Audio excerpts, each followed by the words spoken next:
Hello students, आज हम करेंगे अपनी एक्सरसाइज 8.2 का क्वेश्चन नंबर 3।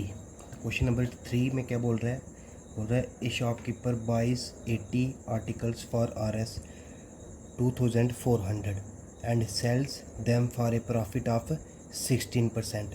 तो find the selling price of one article. Question में बोल रहा है कि एक दुकानदार है, वो क्या करता है 80 आर्टिकल्स खरीदता है। आर्टिकल जाने कुछ भी सामान हो सकता है, जैसे टीवी हो गया, कुछ भी हो सकता है। 80 आर्टिकल्स खरीदता है और उनकी कीमत क्या है, कितने में पड़ती हैं उसको 2400 रुपीज़ में। ठीक है, फिर जब वो उनको बेचता है, ठीक है, सेल मतलब बेचना, ठीक है, फिर जब वो उनको बेचता है तो उसको बेच के कितना प्रॉफिट होता है, प्रॉफिट मतलब कितना फ़ायदा होता है 16%। ठीक है, 16% उसको प्रॉफिट होता है जब वो उनको बेचता है। तो बोल रहा है क्या निकालो, find the selling price of one article. एक आर्टिकल का सेलिंग प्राइस निकालो कि जब उसने एक आर्टिकल बेचे तो उसको सेलिंग प्राइस क्या हुआ, कितने में बेचा उसने। ठीक है, एक आर्टिकल। तो सबसे पहले क्वेश्चन में गिवन क्या है हमें कि कॉस्ट ऑफ 80 आर्टिकल्स। कॉस्ट मतलब कि जो उसने 80 आर्टिकल्स खरीदे वो उसको कितने में पड़े। ठीक है, उसको कहते हैं हम कॉस्ट प्राइस। ठीक है, तो 80 आर्टिकल जब उसने खरीदे तो उसको कितने में पड़े, कॉस्ट ऑफ 80 आर्टिकल्स की RS 2400 में। तो जब 80 आर्टिकल्स की 2400 है तो वन आर्टिकल की कॉस्ट कितनी होगी, 2400 को डिवाइड कर देंगे 80 के साथ। ठीक है, तो एक जीरो के साथ एक जीरो कैंसिल है, तो 8 1 जा 8, 8 3 जा 24 और एक जीरो भी है ना ये वाला। तो एक आर्टिकल की कॉस्ट कितनी हुई RS 30 रुपीज़। ठीक है, जैसे देखो, हाँ, अगर आप एक कुछ मान लो, जैसे मान लो आप 5 बिस्किट ख़रीदते हो, ठीक है, और जिनकी कीमत कितनी हो 50 रुपये है। ठीक है, तो अगर 5 बिस्किट की कीमत 50 रुपये है तो एक बिस्किट की कीमत कितनी हुई, तो 50 को डिवाइड कर देंगे 5 के साथ, तो 10 रुपीज़ है ना। तो एक बिस्किट की कीमत कितनी होगी 10 रुपीज़। तो वैसे इधर 80 आर्टिकल्स की कीमत कितनी थी 2400, और जब एक आर्टिकल की हमने निकाली कि एक आर्टिकल कितने का होगा, तो 2400 को डिवाइड कर देंगे 80 के साथ, तो कितने रुपए का होगा एक आर्टिकल, 30 रुपये का। अब देखो क्वेश्चन में आगे क्या बोल रहा है, प्रॉफिट ऑफ 16%, यानी प्रॉफिट का परसेंट कितना है, प्रॉफिट परसेंट कितनी है 16%। तो ये हमें गिवन है। ठीक है, तो यही मैंने इधर लिखा, profit percent is equal to 16 है।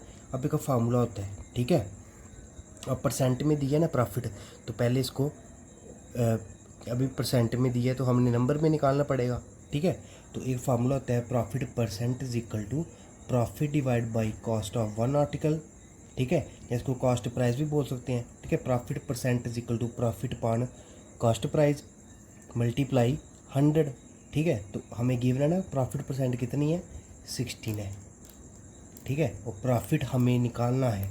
ठीक है, तो प्रॉफिट हमें निकालना है, तो प्रॉफिट हम ऐसे रहने देंगे। ठीक है, अब कॉस्ट ऑफ वन आर्टिकल की कितनी कॉस्ट है 30 रुपीज़। ठीक है, कॉस्ट ऑफ वन आर्टिकल हमने निकाला 30 रुपीज़ मल्टीप्लाई 100। अब देखो प्रॉफिट निकालना है ना हमने, तो प्रॉफिट को इधर रहने दो, ये 30 इज इक्वल टू किस तरफ जाएगा, तो ये इधर डिवाइड में है, इधर जाएगा तो मल्टीप्लाई में हो जाएगा, और ये इधर मल्टीप्लाई में है इज इक्वल टू किस तरफ जाएगा, तो ये डिवाइड में चला जाएगा। ठीक है, तो ये 16, ये 30 इधर डिवाइड में ना इज इक्वल टू किस तरफ जाएगा, तो मल्टीप्लाई में चला जाता है, और जो इधर मल्टीप्लाई में होगा, ठीक है, जो है 100 वो इज इक्वल टू किस तरफ जाएगा, तो डिवाइड में चला जाएगा, इज इक्वल टू प्रॉफिट। अब देखो implies profit is equal to, अब देखो जीरो के साथ इसको हम ऐसे भी लिख सकते हैं, इधर प्रॉफिट पहले लिख लो चाहे बाद में लिखो, एक ही बात है। 2 इज इक्वल टू 3 लिखो चाहे 3 इज इक्वल टू 2 लिखो, एक ही बात है ना। तो 16 मल्टीप्लाई 30 डिवाइड बाई 100। अब देखो एक जीरो के साथ एक जीरो कैंसिल है, और ये 16 मल्टीप्लाई 3 कितना होता है 40 8 डिवाइड बाई 10।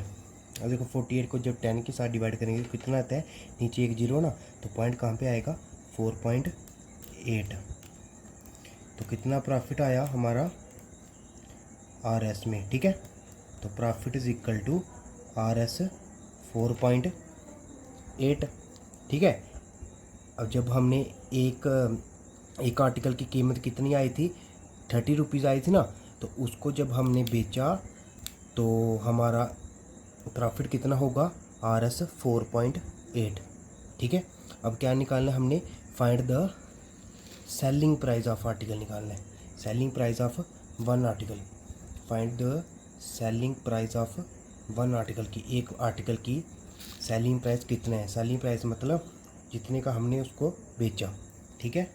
तो एस पी का मतलब selling price of one article. तो कितने का उसको हमने बेचा, देखो कास्ट प्राइस जितने का वो था, ठीक है, कितने का था, 30 रुपीज़ का। तो प्रॉफिट भी हुआ ना उसको।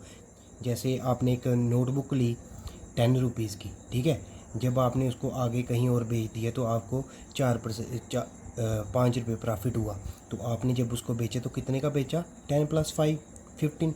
तो वैसे इधर वन आर्टिकल की कीमत अगर 30 रुपये है, तो अगर आपने उसको बेचा तो उसको बेचने पर आपको 4.8 रुपीज़ क्या हुआ, प्रॉफिट हुआ, फ़ायदा हुआ। तो आपने कितने की वो चीज़ बेची, 30 + 4.8 को क्या कर देंगे, प्लस कर देंगे, तो कितना आया, 34.8। तो selling price of one article कितना आया, आर एस। तो देर फोर ये निकालना था हमने, selling price of one article is equal to R S 34.8। तो एक आर्टिकल जब हमने बेचा तो कितने रुपये का बेचा, 34.8 रुपीज़ का बेचा, ठीक है। तो चलो अगला क्वेश्चन देखते हैं अब। क्वेश्चन नंबर 4 में क्या बोल रहा है कि the cost of an article was R S 15,500। ठीक है, एक आर्टिकल यानी कोई भी सामान हो सकता है, कि उसकी कीमत कितनी है, कॉस्ट जब हमने उसको ख़रीदा कितनी कीमत थी, 15,500 रुपीज़, ठीक है। फिर क्या हुआ, R S 450 were spent on it's repair मतलब कि उसको ठीक कराना, कोई टूटी हुई थी या कुछ भी था, ठीक है, उसको ठीक कराया। और उसको ठीक कराने पर जो खर्चा हुआ, स्पेंट होता है, वो खर्चा हुआ, ठीक है, वो कितना हुआ, 450, ठीक है। तो if it's sold for a profit of 15%, sold मतलब बेचना, जब हमने उसको बेचा फिर से, तो जब उसको बेचने पर हमें जो फ़ायदा हुआ, प्रॉफिट हुआ, वो कितने परसेंट हुआ, 15% हुआ, ठीक है, ये गिवन है।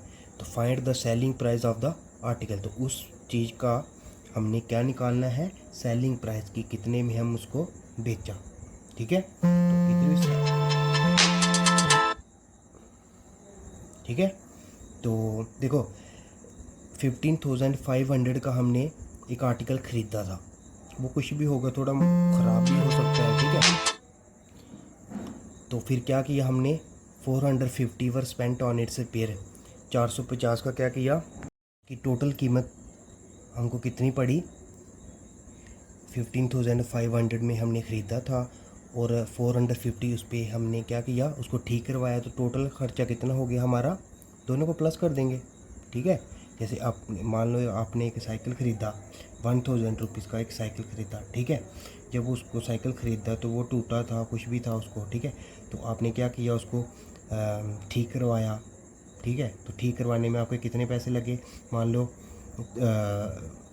500 रुपीज़ लगे, तो वो आपको कितने का पड़ा, उसकी टोटल कीमत कितनी हुई, 1000 प्लस जितने जो आपने उसको ठीक करवाया, 500 रुपये और जोड़ लो, तो कितना हो गया, 1500, ठीक है। तो वैसे इधर कि एक आर्टिकल की कीमत है 15,500, तो 450 क्या किया आपने, उसको रिपेयर करवाया, तो उसकी टोटल कास्ट कितनी हो गई, इसको ये है कास्ट, और रिपेयर का ओवरहेड एक्सपेंसेस मतलब जो उसको ठीक कराने में आपकी जो पैसे लगे, ठीक है, ख़र्चा लगा। इसको आप ऐसे भी लिख सकते हो कि ओवरहेड एक्सपेंसेस की जगह आप रिपेयर कॉस्ट भी लिख सकते हो, ठीक है। तो कॉस्ट प्लस रिपेयर कॉस्ट, तो कॉस्ट कितनी थी 15,500 और ओवरहेड एक्सपेंसेस यानी रिपेयर कॉस्ट कितनी थी 450। तो इन दोनों को जब हम प्लस करेंगे तो कितना आता है 15,950। तो ये हमारी आ गई टोटल कास्ट की, इतने का हमको वो पड़ा। अब क्वेश्चन में गिवन है हमें कि जब हमने उसको बेचा तो हमें कितने परसेंट प्रॉफिट हुआ, 15% प्रॉफिट हुआ। तो ठीक है, तो प्रॉफिट की परसेंट हमें गिवन है, वो कितनी है 15%। तो पिछले क्वेश्चन में हमने एक फार्मूला पढ़ा था कि प्रॉफिट परसेंट किसके बराबर होता है, profit divide by cost price multiply 100। तो प्रॉफिट परसेंट हमें गिवन है क्वेश्चन में, वो कितना है 15% है। तो ये आएगा 15 इज इक्वल टू प्रॉफिट हमने फाइंड करना है, ठीक है। तो divide by cost price, profit हमने फाइंड क्यों करना है, क्योंकि प्रॉफिट हमें परसेंट में दिया ना, तो हमने वो रुपीज़ में लाना है, ठीक है। तो प्रॉफिट अपॉन कॉस्ट प्राइस, तो कॉस्ट प्राइस कितनी है 15,950, ये हमने फाइंड की जो टोटल कॉस्ट मल्टीप्लाई 100, ठीक है। अब ये डिवाइड में है ना 15,950, ये इज इक्वल टू के उस तरफ जाएगा तो मल्टीप्लाई में हो जाएगा, क्योंकि ये डिवाइड में इधर, ये इधर मल्टीप्लाई में है, ये इज इक्वल टू के जब इस तरफ जाएगा तो डिवाइड में चला जाएगा। 15 मल्टीप्लाई, ये डिवाइड में इधर जाएगा तो मल्टीप्लाई में, ठीक है। और ये इधर जो मल्टीप्लाई में 100 वो इज इक्वल टू के इस तरफ आएगा तो वो डिवाइड में चला जाएगा, इज इक्वल टू प्रॉफिट, ठीक है। अब देखो 15 मल्टीप्लाई 15,950 को जब हम 15 के साथ मल्टीप्लाई करेंगे तो कितना आता है, आप करके देखना, ठीक है। तो कितना आता है, मैं तो सीधा लिख रहा हूँ, कितना आता है 239250 डिवाइड बाई 100 भी है ना 100, तो एक जीरो के साथ एक जीरो कैंसिल, नीचे एक जीरो है ना, तो पॉइंट कहाँ पे आएगा, इधर आएगा। तो 2392.5, ठीक है। तो इतने का क्या हुआ, हमको प्रॉफिट हुआ, ठीक है। क्या हुआ, हमको इतने का प्रॉफिट हुआ, ठीक है। अब हमने प्रॉफिट निकाल दिया, तो आपने निकालना है कि उसका सेलिंग प्राइस निकालना है। सेलिंग प्राइस यानी हमने उसको कितने का बेचा, ठीक है। तो selling price of an article, तो कैसे निकालते हैं, उसका फार्मूला क्या होता है, कॉस्ट प्राइस प्लस प्रॉफिट, कि जितने का हमने उसको ख़रीदा था, हमारा खर्चा हुआ था ख़रीदने पर, ठीक है। और जब हमने उसको बेचा तो बेचने में जो प्रॉफिट हुआ तो उन दोनों को क्या कर देना, ऐड कर देना, तो वो हमारा क्या आ गया, सेलिंग प्राइस, कि जितने में हमने उसको बेचा। तो कॉस्ट प्राइस कितना था 15,950, तो 15,950 प्लस प्रॉफिट कितना हुआ था 2392.5। तो जब हमने दोनों को प्लस किया तो कितना आया हमारा 18,342.5 रुपीज़ में, ठीक है। तो कितना आया सेलिंग प्राइस हमारा, तो hence selling price of an article is equal to RS 18,342.5। तो ये निकालना था हमने, ठीक है। तो ये हमारा आंसर हो गया।